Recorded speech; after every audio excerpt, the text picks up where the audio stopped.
야, 이거 초등학생 수준에서 나올 수 있는 겁니까? 이거 기적 같은 일 아니에요, 진짜? 박수 한번 주세요, 우리 애들에게. 내년부터는 신입생 부모님들에게 새별초 입학하세요? 핸드폰 안 사주셔도 됩니다. 이 말을 당당하게 하고 싶어요.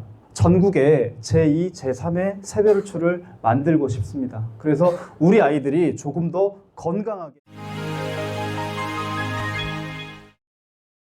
저는 새별초등학교 학부모이자 같은 학부모이자 그리고 올해 생활인성부장을 맡고 있는 구재원이라고 합니다. 반갑습니다.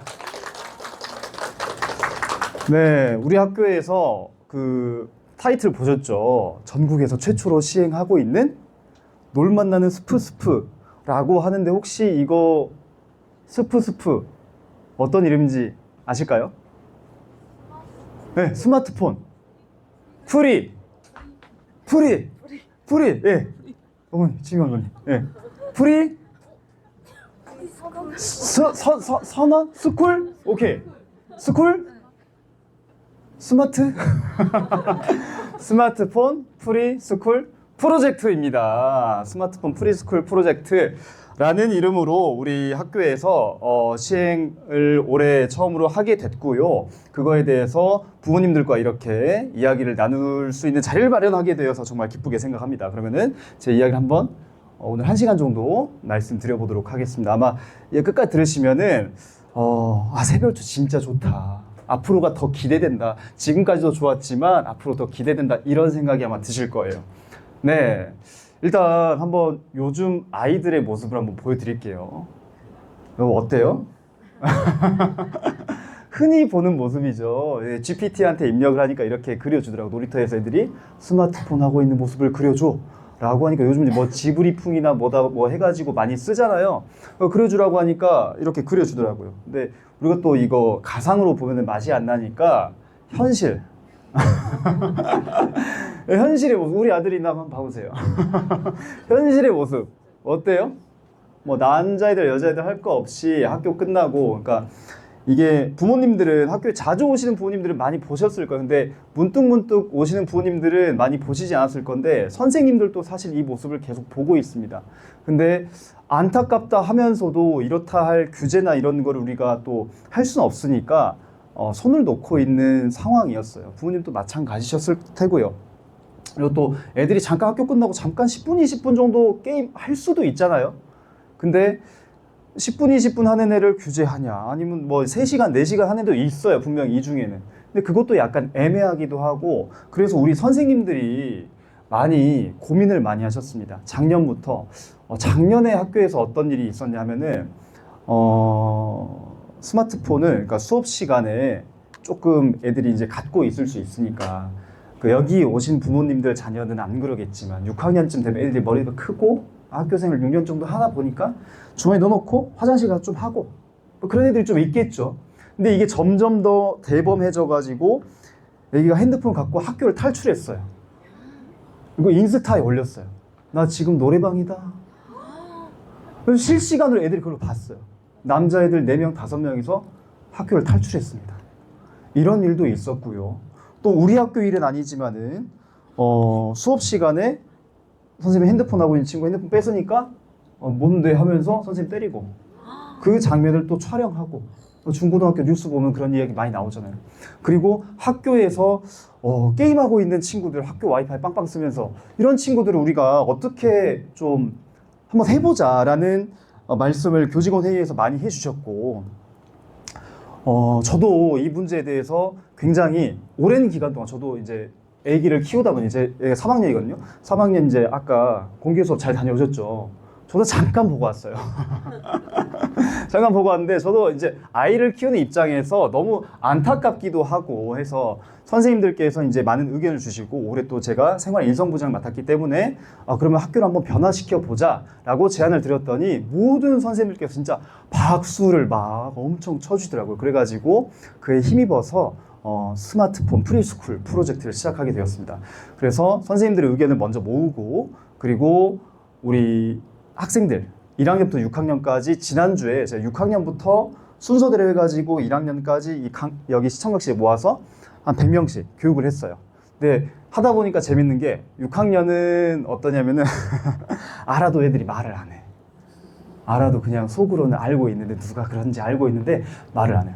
그리고 1학년은 뭐야 하고 엄청 재밌게 말을 하더라고요. 아무튼 저는 교사로서도 재밌는 경험이었고 지난주에 그래서 먼저 오늘 제가 말씀드릴 거는 애들에게 그 교육했던 그 교육 자료를 바탕으로 한번 부모님과 이야기를 나눌 거고요. 그러면은 학교가 갖고 있는 대책, 비책은 무엇이냐 거기에 대해서 오늘 한번 브리핑을 드리도록 할게요. 그러면은 그래서 여기 이제 제가 교육하고 나서 학급 회의도 했고 다양한 여기 앞에 보시면은 뭐 포스터랑 막 많이 보셨죠. 이런 거를 애들이 다 그린 거예요. 애들 머릿속에서 나온 거예요. 당신은 핸드폰을 알고 있습니까? 이렇게 이런 식으로 애들이 만들고 했는데 이 과정을 한번 먼저 보여드려 보도록 하겠습니다. 영상 한번 보고 가실게요.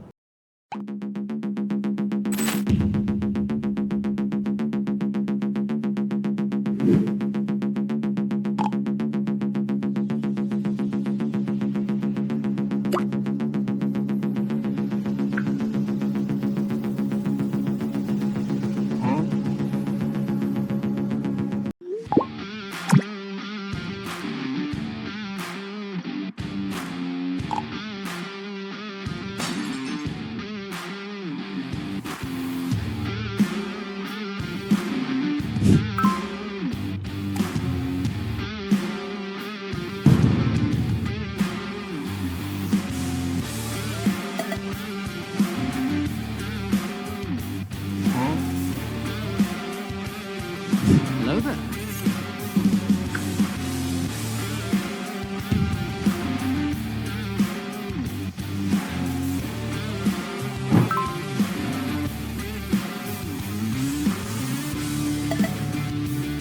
자, 이 영상을 보니까 아이들이 뭐라고 했을까요? 일단 6학년, 고학년 아이들은 뭐라고 했을 것 같아요? 네, 그럴 수 있죠. 저요. 솔직하게 말하는 친구도 있고 나도 그렇다. 아니면은 얘요. 얘요.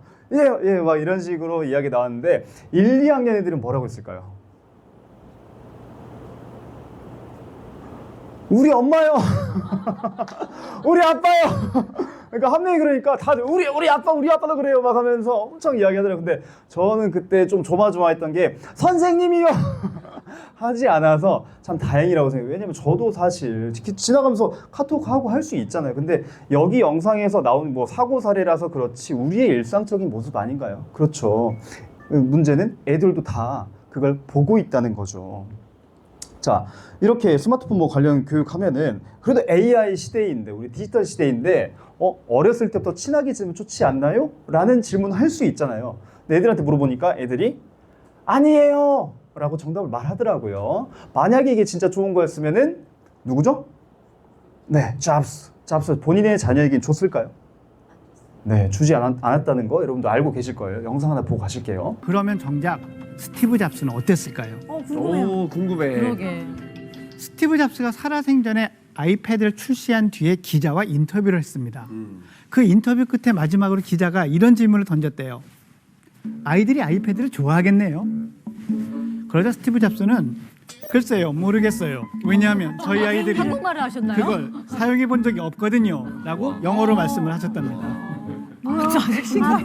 본인 아이들 자녀들은 사용해 본 적이 없다. 예. 어떻게 아빠가 만든 건데? 정작 스티브 잡스 자신은 스마트폰의 시작이라고 할 수 있는 디지털 기계를 탄생시키고 확산시켜 왔는데 아이에게만은 사용 시간을 엄격하게 제한했다고 합니다. 그래 맞아. 제한은 둬야 돼. 자신에게 어마어마한 부를 가져다준, 안겨다준 이 디지털 장치를 정작 왜 스티브 잡스 자신의 아이에게만은 제한을 시켰던 걸까요? 와 혼자서 했어. 이유가 있을 거예요. 그 폐해를 알았겠죠. 과학적인 이유가 있을 것 같아요. 이 사진은 뇌파를 측정한 사진입니다. 일반적인 평균적인 정상아동의 뇌파를 측정한 사진이죠. 저 위에는 코인 거죠, 사람 예, 머리 그렇습니다. 간단하게 설명을 좀 드리자면 이 뇌파의 사진은요. 빨간색에 가까울수록 그 영역의 뇌파의 활성도가 높다는 뜻이고요. 위에. 많이 쓰는 거죠, 뇌를. 예, 색이 어두워져서 보라색에 가까울수록 그 부분의 기능이 저하된다라는 뜻이에요. 그래서 대체적으로는 초록색 또는 그 이상으로 나오는 게 제일 좋죠. 지금 보시는 것처럼 전반적으로 초록색인 영역이 많으면서 좌우뇌를 균등하게 쓰고 있고 이 뒷머리를 후두엽 많이 부분을 좀 많이 쓰고 있는 이런 게 정상적인 일반 아동의 뇌파다라고 할 수 있는데요. 그렇다면 스마트폰에 중독이 된 아이의 뇌의 모습은 어떨까요? 달라요? 다른데 너무 다른 것 같아. 보시죠. 못 보겠어. 예. 앞에가 보라색이면 저거 안 쓰는 건데? 너무 안 쓰는 건데요? 대박. 일반적으로 전체적으로 색깔이 고르지 못하죠. 예. 특히 이 위쪽이 전두엽인데 이 여러분이 보시는 화면에서 전두엽과 오른쪽 측두엽의 앞쪽 요 기능이 떨어졌다는 거를 우리가 금방 알 수가 있죠. 예. 그러네요. 좌뇌의 후두엽 기능만 지금 활발한 상태다라는 걸 알 수 있어요. 이게 뭘 담당하는 부분인데요? 우리 뇌의 후두엽은요 시각적인 자극을 받아들이고 처리하는 일을 하는 곳이에요. 그러니 스마트폰에 중독이 될수록 뇌의 다른 영역을 쓰는 것은 저하되면서 시각적 자극을 처리하는 부분만 활성화되고 있다는 것이 이 뇌파 검사 결과에서 보여주는 거죠.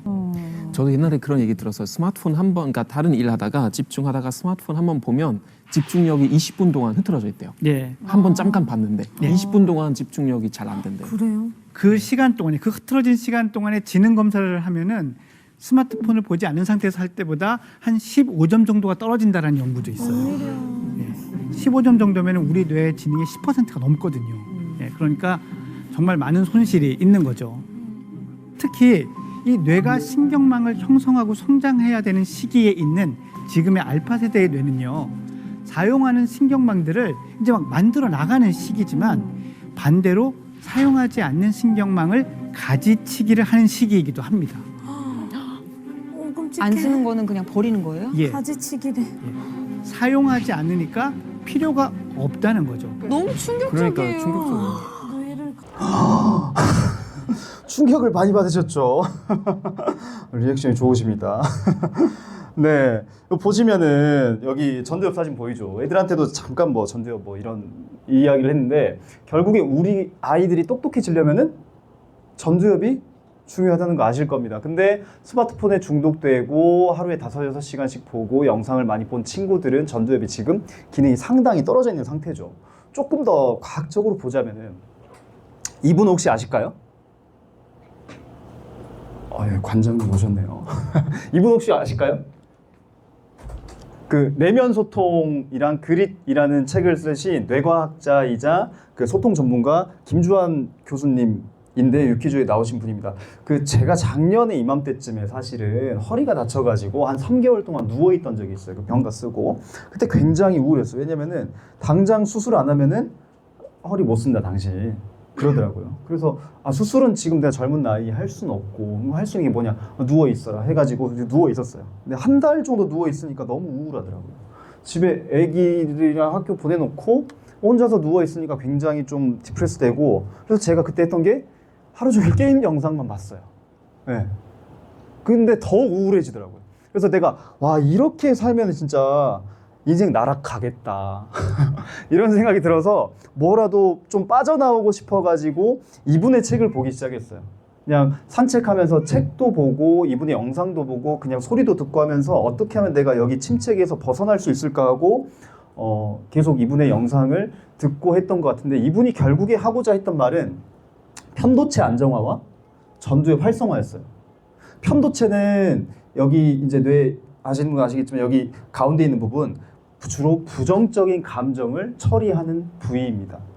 즉 편도체가 활성화되면은 그 두려움이 있거나 사람의 가장 기본적인 감정이 두려움이라고 해요. 두려움에서 내가 컨트롤하지 못한다는 사실을 알면 분노가 치밀기도 하고 슬퍼지기도 하고 또는 완전히 우울해지고 무기력해지기도 하죠.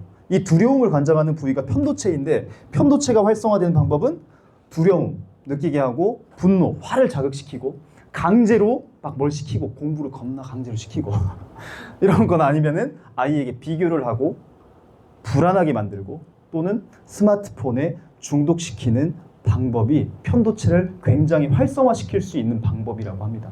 편도체를 안정화시키기 위해서는 뭐 어떻게 하냐? 여기 있는 전두엽을 기능을 높여주면은 편도체가 안정화된다고요. 즉 편도체와 전두엽은 계속 시소처럼 편도체가 올라가면은 전두엽의 기능이 떨어지고 전두엽의 기능이 커지고 성숙해지고 하면은 편도체, 두려움이나 분노의 감정이 좀 조절할 수 있는 능력이 되는 거죠. 근데 우리 아이들에게 전두엽을 자극시키고 더 성장시킬 수 있는 방법이 무엇이냐? 딱 이 세 가지라고 합니다. 전 이게 궁금해가지고 제가 궁금하면 못 참거든요. 그래가지고 책을 좀 많이 봤어요. 한 3년 정도 집에서 미친놈 소리 들으면서 집에서 미친놈 소리 들으면서 책을 조금 많이 봤는데 제가 아무리 어떤 뇌과학자의 책이나 심리학이나 철학이나 뭘 봐도 똑같은 말 하더라고요. 아이를 잘 양육하고 좋은 아이, 그러니까 바람직한 상태로 만들기 위해서는 결국에 전두엽을 성장시켜야 되는데 전두엽을 성장시키는 방법 딱 세 가지다. 자율적인 놀이, 내가 하고 싶어서 하는 놀이, 그리고 운동, 내가 하고 싶어서 하는 운동, 그리고 독서. 독서는 주된 목적은 생각하고 대화하고 내 생각을 확장하기 위한 재료로서 가장 효과적인 게 독서이기 때문에 독서를 권장하는 거죠. 이 세 가지가 가장 핵심적인 것이라고 해요. 이것은 성인에게도 마찬가지예요. 내가 하고 싶은 일을 내가 주도적으로 주체적으로 하고 그리고 운동도 하고 독서, 토론, 대화 이런 것들을 많이 하면은 성인도 전두엽을 더 신장시킬 수 있다고 합니다. 근데 우리 아이들은 어때요? 무궁무진하죠, 가능성이. 근데 이제 전두엽이 성장하는 시기는 만 25세까지라고 해요. 만 25세까지 전두엽이 건강하게 성장을 해야 되는데 이 시기 때 전두엽이 아까 그림처럼 이렇게 손상돼 버리면은 성인이 돼서도 사실상 복구하기가 힘들다고 해요. 그러니까 어른은 잠깐 제가 작년에 그랬던 것처럼 잠깐 우울증 빠지고 좀 잠깐 디프레스하고 해도 다시 회복이 돼요. 근데 어린아이는 전두엽이 자란 적이 없기 때문에 회복이라는 게 안 된다라고 합니다. 이게 정말 무서운 것이고 우리가 아이들에게 스마트폰을 제한해야 되는 결정적인 이유겠죠. 이런 것을 알기 때문에 잡스든 실리콘밸리에서 일하는 기술자, 엔지니어, 돈 많이 버시는 분들 다 본인 자녀는 일반 학교에 보내지 않아요. 보딩스쿨이라고 하는 미국 기숙형 사립학교에 보내죠. 왜냐하면 거기에서는 스마트폰을 철저하게 통제하고 아이들 수업 시간에 못 쓰고 오히려 그러니까 저도 이거 준비하면서 각 학교의 생활 규정을 한 50개 정도 학교를 찾아봤어요.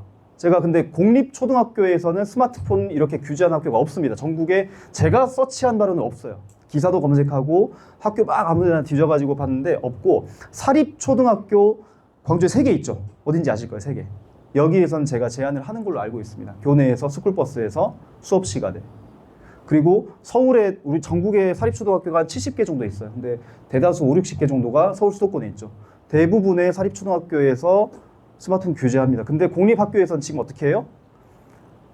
네, 그렇습니다. 네, 그래요. 네. 흥분을 좀 가라앉히게요. 네. 자, 그래서 우리가 스마트폰 안 좋다는 건 다 알고 있어요. 근데 애들이랑도 이 이야기를 했는데 우리 지금 스마트폰 수업 시간 어떻게 하고 있니? 가운데 학생처럼 하고 있죠. 2017년에 뇌고갈이라는 논문에서 이제 발췌한 것인데 3명의 학생이 공부를 하고 시험을 봐요. 똑같은 지능을 갖고 있습니다. 똑같은 사람이에요. 누가 가장 잘 볼까요? 셋 중에. 당연히 1번이 가장 잘 보겠죠. 얘 1번의 점수를 100점이라고 했을 때 그러면은 누가 제일 못 볼 것 같아요? 상식적으로? 네. 책상 위에 있으면 당연히 집중이 안 되겠죠. 책상 위에 있는 친구 몇 점 정도 될 것 같습니까? 50점? 20점? 지능이 똑같다니까요. 그렇죠? 70점 업. 80점 업. 90점. 생각보다 잘 보죠. 그러니까 지능이 똑같다는 가정하에 그리고 스마트폰 과의존이 아닌 아이의 경우, 그러니까 과의존인 아이의 경우는 더 떨어지겠죠. 더 보고 싶으니까. 근데 과의존이 아닌 정상적인 아동의 경우 100점에서 그러니까 10점. 작업 기억 용량과 그리고 유동지능 이런 게 아무튼 10% 정도 떨어진다고 해요. 그럼 중요한 거는 우리가 솔직히 공부할 때 이렇게 하진 않잖아요. 이 정도 하고 이제 가방에 이렇게 보이게 하고 가방에다 전원 꺼놓고 놔두고 하는데 이런 아이들은 몇 점 정도 나올까요? 여기에 가까울 것 같으세요? 이쪽에 가까울 것 같으세요? 자, 이쪽 100점에 가까울 것 같다. 안 보이니까. 아니다. 이쪽에 빨간 쪽에 가까울 것 같다. 아유, 눈치가 빠르시네요. 맞아요. 저도 깜짝 놀랐는데 가방에만 있기만 해도 주머니에 있기만 해도 거의 얘랑 다를 바가 없죠. 그죠? 그러니까 아이들한테 이런 걸 이 상황을 알려주고 "헉, 생각보다 낫네요. 애들이 놀라더라고요. 야 그러면은 수업 시간 핸드폰 어떻게 할까? 걷어요. 바로 말 나오더라고. 애들 입에서 걷어요 나오더라고. 너무 제가 그때 기쁜 티는 안 냈는데 아 성공했다. 애들 입에서 이 말이 나왔다. 성공했다. 너무 좋았어요.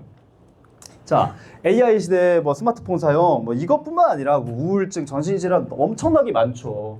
그러니까 스마트폰을 많이 쓰는 아이는 이렇게 우울증이나 정신질환 걸릴 확률이 더 높고 미국에서도 2010년부터 14년 사이에 무슨 일이 있었길래 남자아이, 여자아이 싹 다 지금 우울증 높아지고 있죠.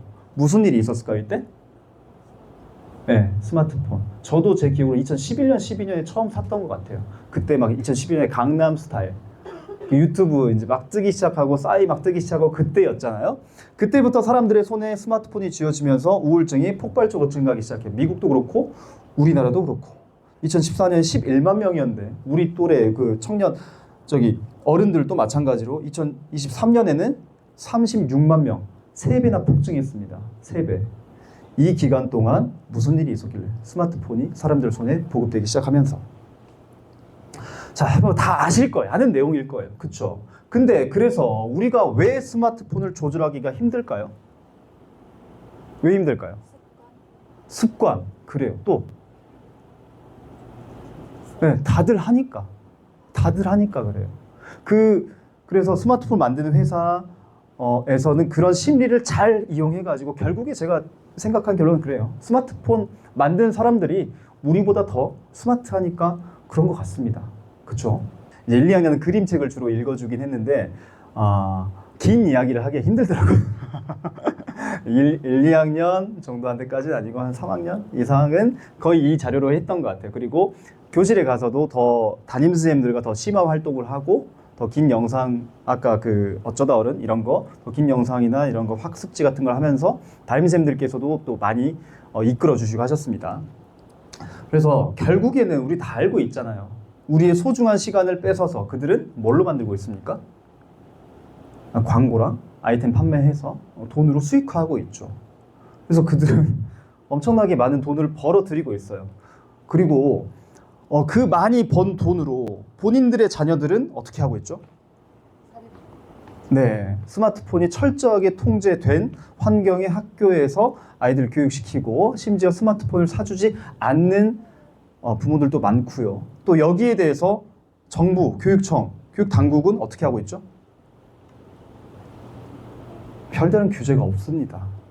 우리가 다 문제라고 알고 있고 문제라고 생각하고 있지만 ARDT 한다 하고 중학생들한테 노트북 마구마구 뿌리고 200만 원짜리 노트북 뿌리고 이거 어떻게 관리해요? 대책이 없는데도 그냥 일단 받으세요 하고 이제 선거도 있고 하니까 일단 받으세요 하고 중산층 가정들에게는 그냥 무차별 살포합니다. AI. 저도 AI 좋아하고 디지털 뭐 찬성하는 바이지만 우리 아이들에게 어떻게 이게 공급되고 있는지 이걸 우리가 좀 더 부모로서 그리고 교사로서 직면하고 직시해야 될 게 아닌가. 그냥 단순히 야 핸드폰 좀 그만해야 하고 짜증내고 애들한테 화낼 게 아니라 이 환경을 만들어준 사람 누구예요? 우리예요. 결국에 스마트폰 누가 사주셨어요? 여러분들이 사주셨어요. 제가 사줬죠. 네. 우리가 사줬잖아요. 그리고 이런 환경에서 우리가 아이들을 키우고 있고 결국에 아이들한테 화를 낼 문제가 아니다. 2024년에 시카고 대학의 브루스틴 교수팀이 재밌는 연구를 했어요. 대학생 800명에게 표집 조사를 했습니다. 어떤 연구를 했냐면은 방금 전처럼 틱톡, 즉 유튜브 쇼츠 플랫폼이죠. 틱톡이나 인스타 얼마 주면 끊을래? 한 달 동안만. 한 달 끊으면 돈 줄게. 얼마 주면 끊을래? 라고 하니까 얼마 정도 했을 것 같아요? 평균적으로. 말씀해 보세요. 30만 원? 30만 원? 네, 30만 원 또 10만 원보다는 좀 아래. 대학생이에요. 대학생이에요. 5만 원? 5만 원? 네, 그 사이입니다. 그러니까 7만 원, 8만 원? 한 50달러 정도 평균적으로 틱톡은 한 40 몇 달러, 그 인스타는 SNS는 한 60달러 정도. 평균적으로 50달러면 내가 한 달 끊어줄게요 라고 했습니다. 그런데 질문을 바꿔가지고 한 가지 질문 더 했어요. 이거 다 같이 네 친구들 다 같이 우리 학교 다 같이 끊으면은 얼마 주면 될까? 라고 물어보니까 뭐라고 했을까요? 올라갔을까 떨어졌을까요? 확 떨어졌습니다. 30달러로 떨어졌어요. 그리고 심지어 많은 학생들은 아니 그래? 그렇게 해준다고? 그렇게 해주면 내가 차라리 돈을 줄게. 내 돈 줄 테니까 그냥 끊게 해줘 우리 라고 답을 했대요. 이게 대학생들 뿐만 아니라 다른 연령대의 조사를 해봐도 마찬가지 결과가 나왔다고 합니다. 즉 인스타나 아니면은 뭐 이런 스마트 관련 업체들은 우리의 심리를 가장 똑똑하게 잘 활용하고 있어요. 심리학에서 말하는 집단 동조 효과를 잘 활용해가지고 친구들이 다 하니까 내 연락처에 있는 사람들 그 다 뜨잖아요. 막 애들한테도 뜰 거 아니에요. 근데 그러니까 5, 6학년 정도 되면 인스타를 안 하고 싶어도 옆에 친구들이 하니까 나도 하게 되는 거예요. 여학생들 이야기 들으면 그렇잖아요.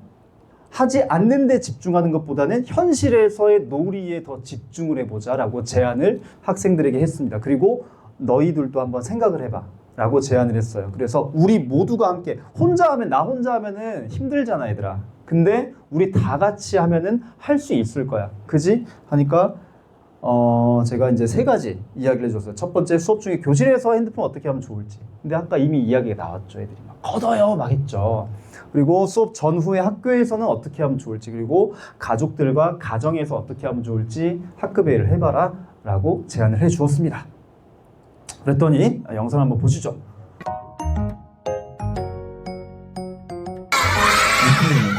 자, 그래서 근데 딱 봐도 표정이 어때? 누가 제일 안 좋아? 아까 그건 후드, 내 뒤쪽. 자, 전들 어디 있는지 있으니까 같이 노력하는.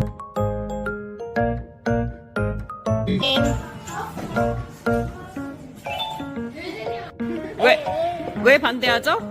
핸드폰이 재밌어.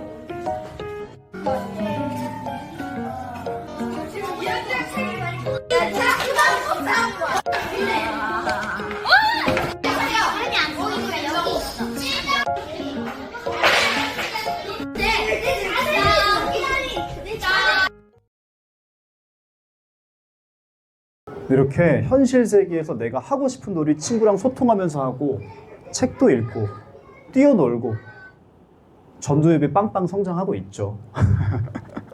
네, 이렇게 우리 3학년 선생님께서 3학년 3반 담임 선생님께서 또 이런 멋진 영상을 또 보내주셨더라고요. 감사합니다. 우리 학교 선생님들도 진짜 대단하십니다. 자, 그래서 이제 새별이 먼저 바꿔보자. 뭐 정치권이든 어디 교육청이든 바꿀 생각이 기다려봤더니 없는 것 같아요. 그럼 누가 하면 돼요? 우리가 하면 되죠. 먼저 하면 돼요. 그거예요.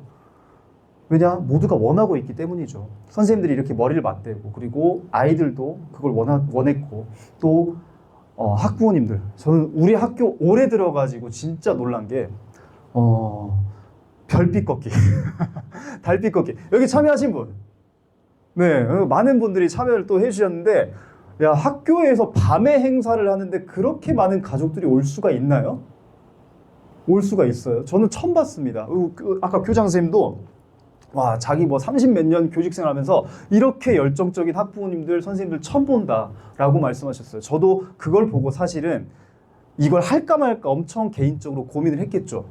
네, 했어요. 엄청나게 고민을 많이 했으면 이거 괜히 긁어부스럼 일을 하는 거 아니야? 라고 고민했는데 일단 우리 학교 구성원을 보니까 가능하겠더라고요. 우리 선생님들 그리고 학부모님들 아이들 보니까 가능하겠더라고요. 그래서 우리가 같이 움직이자는 거죠. 이렇게. 자, 그렇게 뭐 다양한 활동을 후속으로 학급에서 열정적으로 해주시고 하니까 3일 전에 전교학생자치회의에서 이런 결과를 아이들이 뽑아냈습니다. 첫 번째, 와, 등교 후 핸드폰 걷자. 학교에서 전화 메시지 말고 뛰어놀자. 그리고 이동할 때 핸드폰 사용하지 말자. 야, 이거 초등학생 수준에서 나올 수 있는 겁니까? 이거 기적 같은 일 아니에요, 진짜? 박수 한번 주세요, 우리 애들에게. 진짜 저는 사실 이 말이 아무리 우리가 교육을 한다고 해도 애들 입에서 나올까? 자율적으로 나올까? 애들 스마트폰하고 이거 얼마나 좋아하는데 애들 입에서 이게 나올까 했는데 이게 압도적인 지지율로 그 자취 선생님들 말씀으로는 70%, 80% 애들이 다 여기 찬성했대요. 진짜 대단한 거예요. 우리 아이들이 이렇게 교육을 하고 진심으로 말을 하고 전하고 소통하고 이야기하면은 이렇게 바뀔 수 있습니다. 제가 이제 제안 드리는 바는 결국에 이것입니다. 우리가 학생자치회에서 한번 이야기가 나왔지만 이건 한 달간 뭐 규칙이고 좀 더 영구적으로 하기 위해서는 생활규칙 개정이 필요합니다.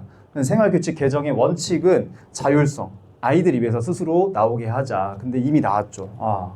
됐어요. 민주성, 이걸 가지고 투표를 할 겁니다. 그리고 의견조사도 할 거고요. 민주적으로 할 거예요. 됐죠. 일관성, 그러니까 어떤 학급은 하고 어떤 학급은 안 하고 지금 3학년에 핸드폰 다 갖고 있어요. 그리고 5, 6학년도 일부 학급에서는 갖고 있습니다. 근데 그것이 선생님에 따라 다르고 또 지나가는 선생님에 따라서 누구는 그냥 눈 감고 지나가시고 누구는 막 뭐라고 하고 하면은 또 애들도 헷갈리잖아요.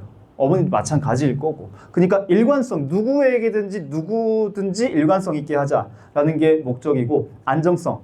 이게 학교 규칙으로 핸드폰 걷는 걸 정해놓고 하면은 혹시나 도난, 분실, 파손 이런 사고가 있을 때 학교당 2천만 원 이내에서 그 안전공제 보장을 해줘요. 그러니까 아이폰 100개를 통째로 누가 훔쳐갔다 해도 보장을 해준다는 겁니다. 선생님들이 더 마음 놓고 교육활동 하실 수가 있겠죠. 그리고 지속성. 제가 이제 학교를 떠나도 또 선생님들이 바뀌어도 새별초등학교는 핸드폰을 걷는 학교예요. 새별초등학교는 길을 가면서 스마트폰 하지 않는 학교예요. 새별초등학교는 학교에서 게임하지 않는 학교야 라는 게 우리 학교의 문화가 되고 전통이 되어서 자리 잡을 수 있을 겁니다. 자, 관련해가지고 뉴스 한번 보고 가실게요. 지난 2014년 고등학생들이 등교할 때 학생의 휴대전화를 일괄적으로 수거하는 조치를 인권위는 인권 침해라고 판단했습니다. 그리고 약 10년이 지나 그 결정이 뒤집혔는데요. 어떤 이유 때문이었을까요? 지난 2023년 3월 전남의 한 고교생이 학교에서 휴대전화를 일괄 수거하는 행위가 인권 침해라며 인권위에 진정을 접수했습니다. 이에 대해 인권위는 지난해 10월 전원위원회에서 8명이 기각, 2명이 인용 판단을 내리며 최종적으로 인권 침해가 아니라는 결론을 내렸습니다. 이후 반년 동안 52쪽에 이르는 결정문을 작성해왔고 어제 결정문을 공개했습니다. 인권위는 휴대전화 수거를 인권 침해라고 본 지난 2014년 이후 약 10년 동안 학생의 휴대전화 사용과 관련해 사이버 폭력이나 성착취물 노출 같은 다양한 문제가 나타났다며 더 이상 학교의 휴대전화 수거가 학생 인권을 침해하는 것이라 단정할 수 없다고 밝혔습니다. 인권위는 최근 많은 학교가 실시한 여론조사를 살펴보면 교사와 학부모는 물론이고 절반 이상의 학생들이 이 수거에 찬성하기도 한다며 학생들이 교내 휴대전화 소지와 사용의 문제점을 스스로 자각하기 시작했다고 언급했는데요. 해외 여러 나라에서도 학생의 휴대전화 소지에 엄정 대처하는 추세라고도 덧붙였습니다. 한 5분 전부터 다리들이 막 이렇게 빼내면서 그거를 이제 꺼내 오려고 하고 점심시간에 애들이 나가지도 않고 밥도 안 먹고 계속 게임만 하고 이런 게 있어서 그냥 걷을 거면은 차라리 저는 쫙 다 걷는 게 좋다고. 다른 나라들은 어떨까요? 프랑스는 이미 지난 2018년부터 법으로 교내 스마트폰 사용을 금지했고 영국 등도 올해 사용 제한 지침을 내놨습니다. 수업 외 시간까지 사용을 제한하는 내용인데 학생들의 학습권은 물론이고 건강권까지 고려한 조치입니다. 수업을 방해하고 안 하고의 수준의 문제가 아니라 사회적인 활동 자체가 지나치게 스마트폰 위주로 그렇게 구성되는 거는 정신건강에 바람직하지 않으니까 노출 시간 자체를 줄이는 게 충분히 필요한. 우리나라 학생들의 하루 평균 스마트 기기 노출 시간은 4시간 43분, 프랑스보다 1시간 반 이상 깁니다. 독일의 한 실업학교 학생들이 학교에서 휴대전화 사용을 자발적으로 중단했더니 여러 가지 긍정적인 결과를 낳고 있습니다. 자우얼란트의 한 실업학교입니다. 1교시 수업 전 학생들이 휴대전화를 박스에 담습니다. 전화는 학교 수업이 모두 끝난 후 돌려받게 되는데요. 학생들은 반발하기는커녕 오히려 더 좋다고 말합니다. Ich fand es erst ein bisschen doof, weil es ist ja auch das eigene Handy, man hat ja auch ein Recht auf das eigene Handy. Aber wenn man so überdenkt, was so alles passiert ist, es gab Schlägereien, es wurde gefilmt, natürlich schon besser jetzt mit diesem Handyverbot. 최근 조사에서 10살에서 12살 사이 독일 어린이의 86%가 휴대전화를 보유한 것으로 나타났는데요. 특히 이 또래들에게선 친구들에게 폭력을 가하는 장면을 촬영해 SNS에 올리는 것이 유행하기도 합니다. 그런데 이 학교에선 휴대전화 사용 금지 후 학교 기물 훼손이나 사이버 모빙 등과 같은 일이 크게 줄었고 무엇보다 친구들과의 관계가 더 끈끈해진 것으로 나타났습니다. 그래서 이제는 전교생이 해당 조치에 자발적으로 참여하고 있습니다. 우리도 여기 뉴스에 나온 선진국처럼 가자. 어떻게 할 것이냐. 여기 이제 학생 그 규칙 어제 발의안을 제안을 했고 규칙이 쭉 우리 학교 홈페이지에 가면 있습니다. 근데 여기에서 휴대전화의 사용이라는 명칭을 스마트폰의 사용으로 바꿨고 여기 한번 숨차니까 같이 한번 읽어볼게요. 제가 검정색 글씨는 제가 읽을 테니까 파란색 글씨 보이십니까? 네, 한번 같이 읽어볼게요. 시작. 학생은 학교 생활 전반에서 스마트폰을 비롯한 디지털 기기에 대한 의존을 줄이고 친구들과의 실제 소통과 신체 활동을 중심으로 한 균형 잡힌 삶의 태도를 기른다. 학교 공동체는 학생들이 이러한 태도를 키워나갈 수 있도록 학습권, 건강권, 안전하게 놀 권리를 지속적으로 보호하고 지원한다. 라는 거를 앞에다가 딱 아름답게 박아놨습니다. 좋죠? 네, 두 번째. 이것도 색깔을 칠한 거는 같이 한번 읽어볼게요. 네, 제가 먼저 읽겠습니다. 학교 교육 활동 중에는 스마트폰을 자율적으로 제한하며 전원을 끄고 교실 내 지정된 장소에 보관하는 것을 원칙으로 한다. 다만 교사의 사전 허락을 받은 교육 목적의 사용이나 긴급 상황 대응, 보호자 연락 등이 필요한 경우에는 예외로 할 수 있다. 그러니까 수업 중에는 걷어두되 교육 목적이나 아니면 부모님한테 연락하는 그런 상황에서는 얼마든지 꺼내서 선생님한테 허락받고 쓸 수 있다는 거죠. 자, 그리고 제가 제안 드리는 바는 아까 뉴스에서도 보셨죠. 이런 식으로 부착식으로 해가지고 하면 훨씬 나을 거예요. 지금 3학년이나 다른 학년 선생님들이 임의로 하시는 데는 주로 가방을 쓰거든요. 근데 가방은 들고 이제 도망가면 끝이잖아요. 근데 요거는 벽에 부착식이니까 부착하고 열쇠도 잠글 수 있고 밖에서 보이기도 하고 누가 냈는지 안 냈는지도 확인 가능하니까 이걸로 하면 괜찮을 것 같습니다. 학교 그 교탁 앞쪽에다가. 자, 만약에 이거에도 불구하고 핸드폰 안 내거나 중고등학교 이런 경우도 많이 있대요. 그 공폰으로 그 가짜로 내는 거 그런 경우에는 선생님이 적발하면은 분리보관 할 수 있다. 강제 조항이고, 네, 애들이 원래 규제를 하면은 그 빠져나갈 틈새를 잘 찾습니다. 원래 인간이 그래요. 근데 우리 아이들도 뭐 그럴 수도 있죠. 그런 경우에 대비해가지고 이제 또 그러면 안 된다. 명시한 것이고요. 자, 그리고 본교는 뭐 학생자치회나 학급 회의를 통해서 다른 규칙을 따른다. 이제 세부 사항에 대한 것이죠. 세부 사항에 대한 것들은 제가 읽을게요. 스마트폰 보호자와 약속한 시간, 부모님과 약속한 시간과 장소에서만 제한적으로 사용하고 평소에는 놀이, 운동, 독서, 아까 전두엽 키우는 그 활동들을 다양하게 스스로 선택해서 균형 잡힌 생활 습관을 갖도록 한다. 아름답습니다. 그렇죠? 네.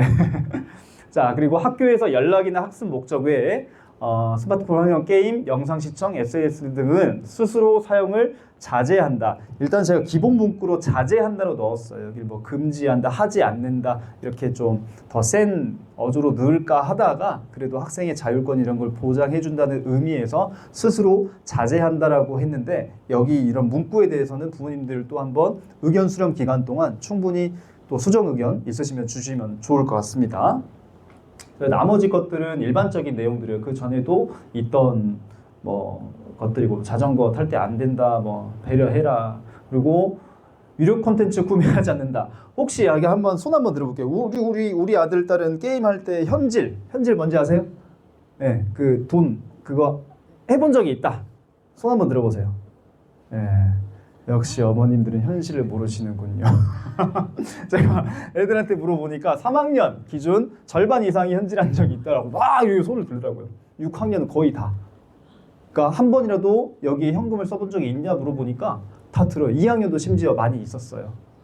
근데 현질 어떻게 하냐? 편의점에서 그 구글 그 뭐 있잖아요. 그 카드 그걸로 구매해가지고 하기도 하고 뭐 부모님한테 이제 쫄라서 하기도 하고 다양한 방법으로 아이들은 현질을 하고 있습니다. 근데 이거 그래 할 수도 있지. 근데 적어도 부모님한테 허락을 받고 하자 이겁니다. 그리고 뭐 관련해 가지고 학폭이 굉장히 많아요. 애들이 이제 막 카톡방, 단체 DM 이런 데서 이런 거 하지 않는다 정도 명시해 주었고요. 네. 그리고 마지막으로 이것도 원래 있는 내용인데 통신비밀보호법에 의해서 녹음, 녹화, 청취는 하지 않는다. 이것도 넣었습니다.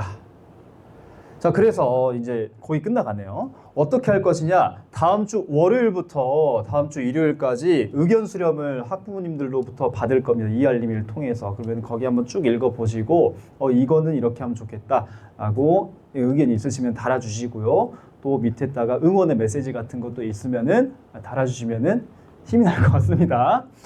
그리고 이제 일주일 정도 의견 수렴을 학부모님 그리고 학생들 선생님들로부터 쭉 받고 의견 수렴을 뭘 반영할 건지 해서 회의를 거쳐가지고 확정안이 나오면 이걸 가지고 투표를 하도록 하겠습니다. 어떻게 하냐? 학생, 교사, 학부모의 그 비율을 학생에게 50%의 가중치를 둬가지고 이거는 광주시 교육청 지침에 따라서 학생 의견이 50% 이상 반영되라 했기 때문에 네, 이렇게 아름답게 네, 하려고 합니다. 근데 아마 거의 될 것 같죠? 네, 아마 부모님 교사분들은 거의 이제 찬성하실 것 같고 학생들도 네, 많은 아이들이 뭐 하지 않을까 싶어요. 네, 그렇습니다. 그래서 개정안이 이렇게 통과가 되면 언제부터 하냐? 여름방학까지는 좀 준비 기간, 학생들한테도 심적 대비. 학교에서 이제 핸드폰 게임 안 돼. 필요하잖아요. 그래, 마지막으로 해라. 여름방학 때 또 애들 나오면 또 선생님 없는 상황에서 할 수 있죠. 그때까지는 좀 눈 감아주고 우리가 2학기 시작되면 이제 핸드폰도 걷고 교내에서는 게임하지 말자라고 하는 것이죠. 자, 제가 이거를 1년 전부터 사실은 생각을 하고 했어요. 왜냐면은 이 불안세대라는 책 혹시 이 책 가지고 왔는데 이 책 혹시 보신 부모님 계실까요? 요거? 요 책 혹시 안 읽으셨으면 꼭 읽어보셨으면 좋겠어요. 미국에 아무튼 뭐 유명하신 분이 계세요. 교수님이 계신데 이분이 놀이 기반 아동기가 스마트폰 기반 아동기로 돼가고 있다. 저는 굉장히 T일 것 같아요. F일 것 같아요. T? 네, T나요? 네, T가 좀 나죠. 저는 F로는 전 설득이 안 돼요. 그래서 T로 설득이 되는데 여기 엄청난 그 데이터가 있더라고요. 어떻게 아이들이 지금 망가지고 있는지. 그리고 여기에서 문구, 불안세대. 가장 임팩트 있는 문구는 우리는 부모들은 그리고 교사들은 현실 세계에서는 아이들을 굉장히 과잉보호하고 있습니다. 우리 애가 미세먼지 있는 날 나가서 미세먼지 마실까 봐 못 나가게 하고 이게 다칠까 봐 이러서 막 하고 부모 마음이 그렇잖아요. 다치면 마음 아프잖아요. 근데 다칠까 봐 우리는 아이들에게 핸드폰을 주고 거기에서는 아이들이 뭘 하고 있는지 사실 잘 관심 없죠. 왜 애들이 더 잘 아니까. 그러니까 이런 구조가 나왔어요. 엄마는 아이를 위해서 과일을 갖고 있는데 아이는 방에서 핸드폰으로 야동을 보고 있다. 포르노를 보고 있다. 도박을 하고 있다. 도박 문제도 고학년 정도 되면 또 심각하잖아요. 그러니까 현실에서는 우리 아이 다칠까 봐, 무슨 일이 있을까 봐, 교통사고 날까 봐, 뭐 미세먼지 먹을까 봐 엄청나게 과잉보호하고 있는데 가상세계에서는 과소보호하고 있다라는 메시지를 주었고 여기에서 학교가 이렇게 하자라는 제안이 있었습니다. 그대로 하고 있는 거예요. 네. 자, 이제 마치도록 할게요. 이걸 제가 하는 이유는 두 가지 이유에서입니다. 내년부터는 신입생 부모님들에게 새별초 입학하세요? 핸드폰 안 사주셔도 됩니다. 이 말을 당당하게 하고 싶어요. 그게 전통으로 자리 잡을 수 있게.